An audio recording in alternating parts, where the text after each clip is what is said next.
अंदमानच्या अंधेरीतून. अंदमानच्या कारावासात असताना स्वातंत्र्यवीर सावरकरांनी आपले धाकटे बंधू बाळ अर्थात नारायण दामोदर सावरकर यांना लिहिलेल्या पत्रांचा संग्रह अंदमानच्या अंधेरीतून. वाचन नूतन देशपांडे. संकल्पना भूषण देशपांडे. पत्र तिसरे. पोर्ट ब्लेअर, एकलकोंडी, दिनांक 9 मार्च 1915. प्रियतम बाळ, पुन्हा एकदा कुंभकर्णाची निद्रा संपवून माझी लेखणी जागी झाली आहे आणि 7-8 महिन्यांपूर्वी तू पाठविलेले पत्र मिळाले हे कळवण्याकरिता ती धाव घेते आहे. तुझे पत्र येणे म्हणजे तुझी भेट होणे आहे. कारण एकतर तुझी पत्रे चलचित्रपटातल्याप्रमाणे देखाव्यांनी भरलेली असतात आणि दुसरे, कारागृहातील एकांतवास माणसाच्या श्रवणेंद्रियाला अशी अद्भुत शक्ती देतो की तिच्या योगाने जन्मांधाप्रमाणे ऐकलेल्या गोष्टी मनश्चक्षूंसमोर उभ्या राहतात. तुझे पत्र आले की प्रत्यक्ष तू आणि तुझ्या भोवती आपल्या कलनीनादिनी गोदावरी तीरावरील चिमुकल्या सुखकर आवासातील प्रेमाची दृश्ये आणि आवडीची मुखकमले मला मूर्तिमंत नेत्रांपुढे उभी करता येतात. मला आणि तीर्थस्वरूप बाबांना तुझे चांगले चालले आहे हे ऐकून आनंद वाटला आणि जोपर्यंत तू आपल्या प्रकृतीची काळजी घेत आहेस आणि उदात्त स्वास्थ्याची आणि आरोग्यपूर्ण असे आयुष्य घालविण्याचा शक्य तितका प्रयत्न करतो आहेस, तोपर्यंत आमच्या प्रकृतीची मानसिक आणि शारीरिक दोन्हीही तुला काळजी करावयाचे काही कारण नाही. मागच्या वर्षाची तू पाठविलेली पुस्तके 16 होती आणि यावर्षी 13 होती. 4 इंग्रजी, इतर संस्कृत आणि मराठी. हे बरोबर आहे का ते उत्तरात लिही. पुढच्या खेपेला तू पुस्तके पाठवशील त्यावेळी तुझ्या हातची नामावली समवेत पाठवावयाला विसरू नकोस, म्हणजे आम्हाला ताडून पाहावयाला बरे पडेल. समाजरहस्य वाचून आनंद झाला. त्याच्या 2 प्रती कशाला पाठविल्यास? फार चांगली कादंबरी आहे. एक सूचना करावीशी वाटते. आपल्या सामाजिक चालीरीतीत ही जातीभेदाची पद्धती म्हणजे हिंदुस्थानला मिळालेला महाशाप आहे. तिच्यामुळे हिंदू जीवनाचा प्रबळ प्रवाह वाळवंटात आणि डबक्यात मुरू पाहतो आहे. पहिल्याने आम्ही त्याच्या 4 जाती बनवू इत्यादी उद्गारात काही अर्थ नाही. तसे व्हावयाचे नाही आणि होऊही नये. शेंड्या बुडख्या सकट त्याचे उच्चाटन केले पाहिजे. हे साधावयाचा उत्तम मार्ग म्हणजे सर्व प्रकारच्या वाङ्मयातून आणि मुख्यतः नाटक व कादंबरा यांच्यातून त्यांच्यावर शस्त्र धरावयाचे. प्रत्येक खऱ्या देशभक्ताने दुटप्पी वागणे सोडून देऊन आपल्याला या प्रश्नावर वाटते ते स्पष्ट बोलून दाखवावे आणि त्याप्रमाणे आचरण करावे. यात मात्र एक काळजी घेतली पाहिजे. आपला इतर राष्ट्रांशी आलेला संबंध हा आजचा मुख्य प्रश्न आहे. तो योग्य प्रकाराने वाटीला लागल्या वाचून कोणतेही आतले प्रश्न समाधानकारक किंवा खरोखर उपयोगी होतील इतपत सोडवणे शक्य नाही. तेव्हा हे करीत असताना मुख्य प्रश्नाकडे दुर्लक्ष होईल किंवा तो सोडविण्यात अडथळे किंवा अडचणी येतील अशा रीतीने अंतर्गत प्रश्नात गढून जाता कामा नये किंवा या आपसातल्या संबंधाच्या उपप्रश्नांचे स्तोम माजविता कामा नये. तेव्हा समाजरहस्यासारख्या या अन्याय आणि दुर्बल करणाऱ्या सामाजिक दोषांवर मारा चढवणाऱ्या सुंदर कादंबऱ्या जितक्या अधिक लिहिल्या जातील तितक्या मला पाहिजे आहेत.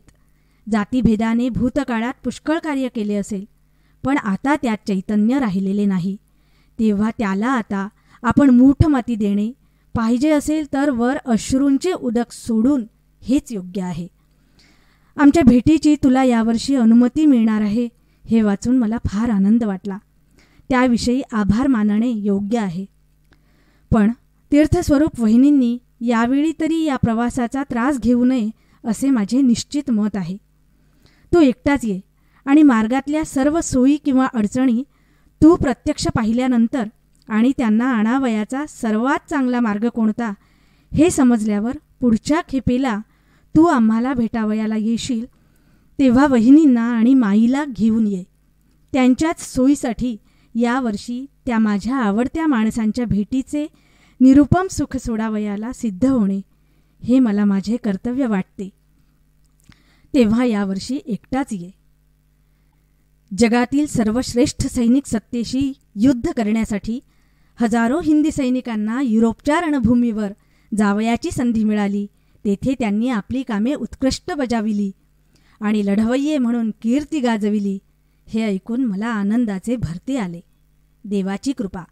हिंदुस्थानातून एकंदरीत अद्यापी पौरुष मृतप्राय झाले नाही तर किती सुंदर झाले. आपल्या लोकांना परदेशात प्रवास करावयाला प्रोत्साहन द्यावे लागे आणि एखाद्या वर्षी 12 माणसे परदेशात पाठवावयाला मिळाली तर स्वतःचे अभिनंदन करावयाची पाळी येई. आणि आता आपल्याला जे करता येत नव्हते ते दैवाने घडवून आणले. शेकडो हिंदू राजपूत आणि गुरख्यांप्रमाणे पुराणमताभिमानी किंवा शिखांप्रमाणे सुधारलेल्या पंथांचे हजारो हिंदू समुद्र पर्यटनाला गेले आणि तेही सरकारी पुरस्काराखाली. आता आपल्या पंडितांना हिंदूंना समुद्र पर्यटन निषिद्ध आहे किंवा नाही याच्या शास्त्रार्थाची अंडी उबवीत सुखे नैव बसू द्या. संमत किंवा निषिद्ध कसेही असले तरी हिंदू आता समुद्र ओलांडून गेले आणि समुद्रासमवेत त्यांनी पुराण युगही ओलांडले आहे. आशियातील वरच्या प्रतीच्या संस्कृतीशी संबंध आणून युरोपच्या संबंधात ख्रिस्त्यांच्या धर्मयुद्धांनी जे कार्य केले तेच कार्य हिंदी सैनिकांनी युरोपियनांशी केलेल्या झगड्यांनी हिंदुस्थानच्या आणि आशियाच्या संबंधात साधणार आहे. राजकीय बंदयांच्या मुक्ततेसाठी पंजाबातून जो अर्ज झाला आहे त्याविषयी लिहावयाचे म्हणजे त्यांच्या या उदार कृत्यासाठी आम्ही त्यांचे कितीही आभार मानले तरी ते अपुरेच पडणार. आमच्यापैकी काही जणांनी रणभूमीवर स्वयंसेवक म्हणून जाण्याची आपली सिद्धता कळवली आहे हे तुला कळलेच असेल. त्याचे अद्यापी काही उत्तर आले नाही, पण सरकारने या गोष्टीची विशेष नोंद घेतल्याचे समजते. पार्लमेंटातील कोणी सभासदाने माझ्याविषयी किंवा आपल्यापैकी काही जणांविषयी युद्धाला प्रारंभ होण्यापूर्वी पार्लमेंटमध्ये काही प्रश्न विचारले अशी वार्ता ऐकली होती. ती खरी आहे काय? खरी असेल तर त्याविषयी सविस्तर वृत्तांत कळव. श्री गुरु गोविंदजी आणि रवींद्रनाथ यांच्यावरच्या कविता तुला मिळाल्या का? नामदार गोखल्यांना मृत्यूने गाठले हे वाचून फार वाईट वाटले. एकंदरीत ते फार मोठे देशभक्त होते, यात शंका नाही. प्रसंगी भांबावल्यामुळे कधीकधी त्यांच्या तोंडातून असे उद्गार निघून जात आणि हातून अशा गोष्टी होऊन जात की काही महिन्यांनंतर त्याविषयी त्यांनाच लाज वाटे. पण त्याचवेळी त्यांचे सर्व जीवन मातृभूमीच्या सेवेला समर्पिलेले होते आणि स्वार्थमूलक किंवा व्यक्तिविषयक असे त्यांच्या वागण्यात फार थोडे असे हे आपण विसरता कामा नये. त्यांच्या कल्पनेप्रमाणे त्यांनी मातृभूमीच्या सेवेत आणि तिचे कल्याण करण्यात आयुष्य व्यतीत केले. मृत्यूने आमची नित्याची ताटातूट करण्यापूर्वी त्यांच्याशी भेट व्हावी आणि लंडनमध्ये पूर्वी त्यांनी म्हटल्याप्रमाणे आम्ही एकमेकांचे अनुभव ताडून पाहावे अशी माझी फार इच्छा होती. काही गोष्टीत आमचे एकमत होईना तेव्हा ते म्हणाले, बरे सावरकर, आपण पुन्हा 6 वर्षांनी भेटू आणि एकमेकांचे अनुभव ताडून पाहू. महाराष्ट्राने त्यांच्या जागी त्यांच्याहूनही अधिक योग्यतेच्या व्यक्तीला विधिमंडळात पाठविले पाहिजे. त्यांनी जितके केले तितके जरी प्रत्येक हिंदू पुत्राला करता आले तरी किती कार्य होईल. पुढच्या पाळीला तू जेव्हा पुस्तके पाठवशील तेव्हा भारत गौरव ग्रंथमालेची जन्मभूमी आणि गौतम ही पुस्तके अवश्य पाठव. तीर्थस्वरूप बाबांना ती वाचावयाची फार इच्छा आहे. फ्रान्सवरच्या जर्मनीच्या स्वारीमुळे मॅडम कामांकडची काहीही वार्ता कळणे अशक्य झाले असेल अशी मला भीती वाटत होती.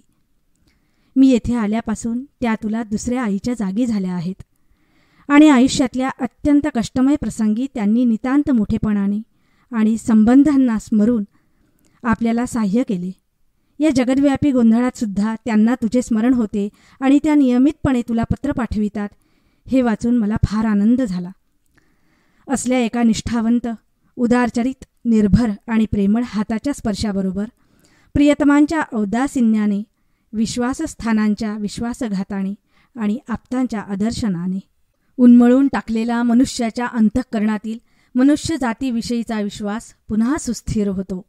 त्या प्रेमाच्या जीवाला मला पत्र पाठवता येत नाही आणि त्यांच्या उदात्त चारित्र्याविषयी, निदीन आणि आर्त यांच्या संबंधीच्या आस्थेविषयी मला किती आदर वाटतो आणि पुन्हा एकदा त्यांचे दर्शन व्हावे म्हणून मी किती उत्कंठित झालो आहे हे त्यांना सांगता येत नाही याचा मला खेद होतो. पण त्याला निरुपाय आहे. तेव्हा तूच आपल्या कोणाही आप्तांच्या आधी त्यांना माझे सादर प्रणाम पोचते कर.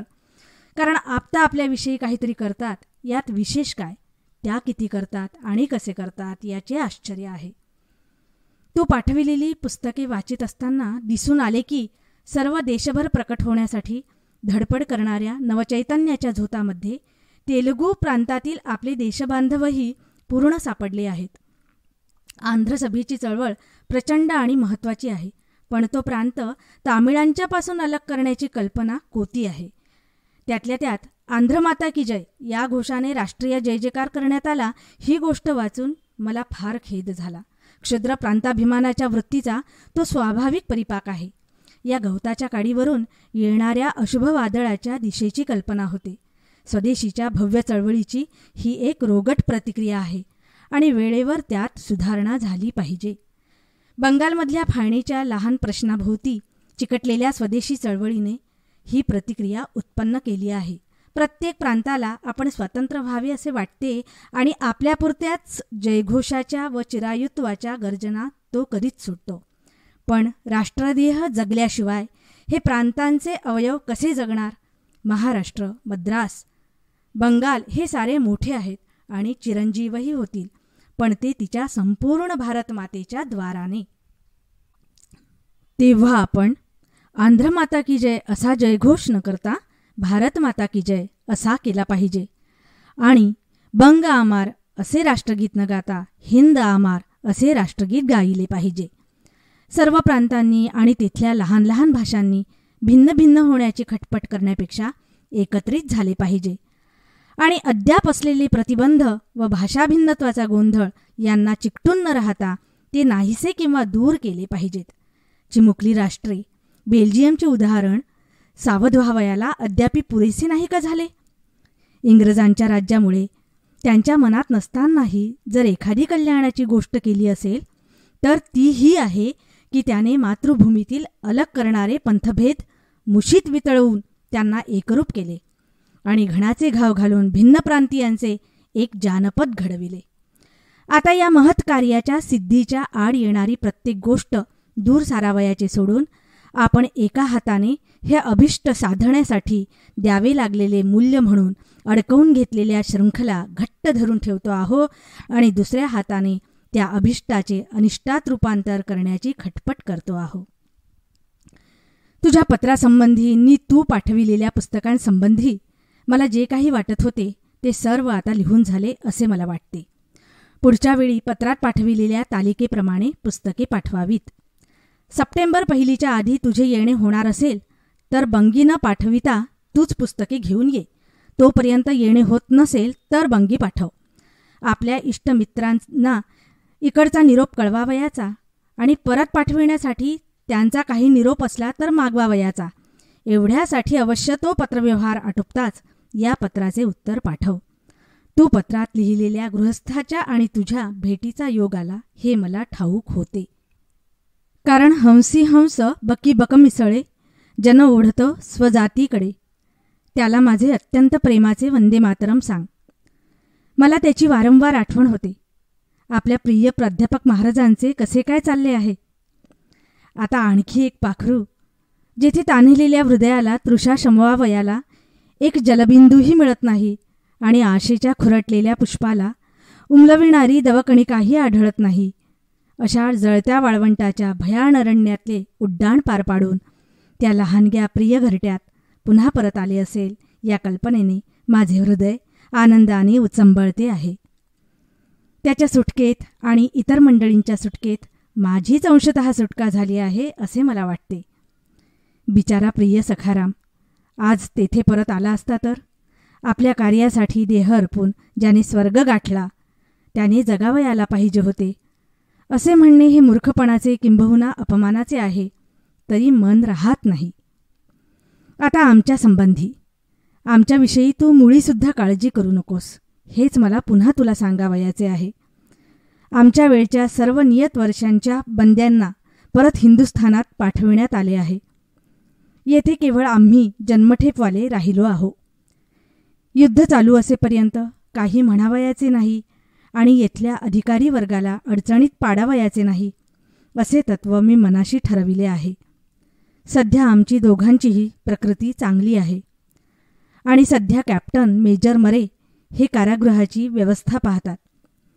ते येथे आहेत तोपर्यंत मनाला बोचेल असे काही केले जाणार नाही किंवा ऐकावे लागणार नाही हे निश्चित. सरळ नियमांचे परिपालन होईल. आतून त्रास द्यावयाचे क्षुद्र प्रयत्न होणार नाहीत. तू पाठविलेले प्रत्येक पत्र आणि पुस्तक आम्हाला व्यवस्थित मिळेल. आमच्या दिनक्रम संबंधाने सांगावयाचे म्हणजे तो मागच्या वर्षाप्रमाणेच त्याच ठराविक मार्गाने चालला आहे. कारागृहात पहिल्या दिवशी जे घडते तेच नित्य घडत असते. त्याच्यापेक्षा वाईट घडले नाही तर. सर्व नाविन्य, सर्व फेरपालट नाहीसे करावयाचे हेच येथल्या नियमांचे वास्तविक सार असावे असे दिसते. पदार्थ संग्रहालयातील निरनिराळ्या प्रकारच्या आणि चमत्काराच्या वस्तूंप्रमाणे आमच्यातील प्रत्येकजण त्याच जागी आणि त्याच स्थितीत कप्प्यात ठेवलेला आणि वरती अंकाची पत्रिका लावलेला, फार तर थोड्याफार धुळीने माखलेला असा आढळावयाचा. तेव्हा गेल्या वर्षाच्या पत्रात जे मी दिनचर्या पत्रक दिले होते तेच तुला मी येथे असेपर्यंत आमच्या जीवनक्रमाची दिनचर्या म्हणून उपयोगी पडेल. आम्ही लवकर उठतो, उरफोड काम करतो, नियमित जेवतो. अगदी त्याच वेळी, त्याच स्थळी आणि त्याच कारागृही कौशल्याने नि आरोग्यविषयक काळजीने तयार केलेले तितकेच आणि तसलेच अन्न जेवतो. काम आटोपून मिळालेल्या मोकळ्या वेळी मी बरेच वाचन करतो आणि कधीकधी संध्याकाळी विविध पुष्पांना, आता त्यांची केवळ नावांनीच आठवण करावी लागते, आणि पुष्पसदृश प्रसंगांना निर्यमक कवितेत गुंफून मग निजतो. येथे एक गोष्ट सांगितली पाहिजे. आपल्याला पाहिजे ते प्रत्यक्ष बोलण्याला किंवा करण्याला बंदिवानांना कडक निषेध असला तरी कारागृहातल्या अधिकाऱ्यांच्या वतीने हे मान्य करणे प्राप्त आहे की प्रत्येक बंद्याला मन मानेल त्याप्रमाणे स्वप्नात रमण्याची मनसोक्त अनुमती आहे, आणि या अनुमतीचा मी शक्य तितका लाभ घेतो हे तुला सांगावयाला नकोच. बहुधा प्रत्येक रात्री मी कारागृहाची बंधने तोडतो आणि दऱ्यातून व खोऱ्यातून तसेच नगरांवरून व शिखरांवरून तुमच्यातील कोणीतरी जो केव्हा तरी आणि कोठेतरी माझ्या हृदयाशी निगडीत झाला आहे असा कोणीतरी भेटेपर्यंत भ्रमण करीत असतो. मी प्रतिरात्री हे करतो, पण माझे बंदीगृहातील कनवाळू अधिकारी तिकडे दुर्लक्ष करतात. तुम्ही जागे मात्र बंदीशाळेच्या भिंतीच्या आत झाले पाहिजे एवढेच त्यांचे म्हणणे. युद्ध संपताच आमच्या मुक्ततेसाठी एक सार्वजनिक अर्ज पाठविण्याची व्यवस्था व्हावी. त्याचे कारण असे आहे, हिंदुस्थानातच काय पण दुसऱ्या कोणत्याही स्वयंशासित आणि स्वतंत्र देशात सुद्धा जनतेची तशी इच्छा पाठीशी प्रेरणा करावयास असल्यावाचून कोणत्याही सरकारला राजकीय बंदीची मुक्तता करता येत नाही. लोकांना आपल्या शिक्षा भोगीत असलेल्या बंद्यांनी परत आपल्यात यावे अशी इच्छा असल्यावाचून राजाला किंवा अध्यक्षाला आपला क्षमेचा अधिकार उपयोगात आणता येत नाही. जर हिंदी बांधवांची तशी इच्छा असेल आणि युद्धाच्या शेवटी त्याप्रमाणे अर्ज जाईल तर आमची मुक्तता होईलही, आणि जर हिंदी बांधवांना आम्ही परत यावयाला नको असेल तर सरकारलाही आम्हाला सोडता येणार नाही आणि त्या सुटण्यात अर्थही नाही. पोर्ट ब्लेअर आम्हाला ठेवावयाला सिद्ध आहे आणि मी येथे आहेही. आम्ही ज्यांना नको आहो अशा लोकांकडे आगंतुकी करावयाची आमची मुळीच इच्छा नाही.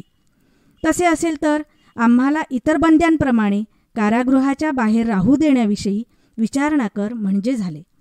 येथे आल्यावर ज्यांना नवीन अपराधाकरिता पुन्हा शिक्षा झाली आहे अशांनाही कारागृहाच्या बाहेर बेटात वस्ती करून राहण्याची आणि आपली माणसे आणण्याची मोकळीक आहे. थोडक्यात सांगावयाचे म्हणजे येथे लागू असलेल्या नियमाप्रमाणे बंद्यास मिळाल्या पाहिजेत तेवढ्या सर्व मागण्या मागावयाच्या. आपण दयेची याचना करीत नाही, आणि तू तेथून आणि आम्ही येथून नेहमी टोचणी करीत राहिले तर एवढे होण्याचा संभव आहे. गेल्या वर्षाच्या तीर्थस्वरूप प्रियतम वहिनींच्या पत्रात त्यांनी त्यांच्या लहानग्या धोंडीबद्दल काही लिहिले नाही. तिचे लग्न झाले ना. प्रियतम यमुनेला माझे उत्कट प्रेम पोचव. तिची प्रकृती कशी काय आहे? तिचे वाचन चालले आहे ना? प्रिय बळवंतराव कोणत्या विद्यालयात आणि कोणत्या वर्गात आहेत? तसेच दुसऱ्या मुलांची काय वार्ता आहे? माझ्या परमप्रिय व पूज्य वडील भाऊजाईच्या चरणी माझे पवित्र प्रेम आणि भक्ती अर्पण कर. तिचे चरित्र म्हणजे आत्यंतिक स्वार्थत्याग, उदात्त सहनशक्ती आणि स्वतःच्या अपराधाकरिता नव्हे तर दुसऱ्यांच्या कल्याणाकरिता शांततेने निउच्चार न करता दुःख भोगण्याची सिद्धता यांची अंतिम सीमा आहे. आणि धाकट्या वहिनींनाही माझे आशीर्वाद सांग. मागच्या वर्षी माईच्या पत्रात त्यांनी प्रेमाने काढलेली माझी आठवण मला पोचली. त्यांची आणि इतर सर्व प्रेमळ स्नेहांची मला नित्य आठवण येते. माझे मन आपल्या निर्हेतुक भ्रमंतीवर निघाल्यानंतर प्रत्येक वळणावर त्यांच्या प्रेमळ मूर्तीचे दर्शन घडतेच आणि मग माझे मन लागलीच थांबते. आणि ज्यांच्या योगाने माझे जीवन असे फुलले त्यांच्यासाठी आर्त अश्रुबिंदूचे नूतन आणि मनोहर मंदिर उभारते. त्यांची त्यात काही वेळ प्रस्थापना करते, त्यांची पूजा रचते आणि त्यांनी मला विसरू नये म्हणून त्यांची प्रार्थना करते. एक क्षणभर का होईना ज्यांनी माझ्यावर प्रेम केले आणि मला प्रेम करण्याचा अधिकार दिला त्यांचे, माझ्या जीवाच्या जिवलगांचे, हृदयाच्या सुहृदांचे, साहसातील सहकाऱ्यांचे आणि खेळगड्यांची त्याच मंदिरात आणि त्याच प्रभावळीत मी पूजन करतो. माझ्या लाडक्या बाळा, तुझा वैद्यकशास्त्राचा अभ्यास लवकरच फलद्रूप होणार याविषयी मला आनंद वाटतो. अभ्यासाकरता प्रकृती बिघडवून घेऊ नकोस. तुझे वजन मला कळवीत जा. आता माझ्या लाडक्या बाळा, तुला, आपल्या माईला आणि चिरंजीव वसंताला माझे प्रेम आणि उत्तमोत्तम आशीर्वाद दिल्यानंतर या मनोमय मिठीतून मला सोडवून तुझा निरोप घेऊ देशील का? तुझाच भाऊ तात्या.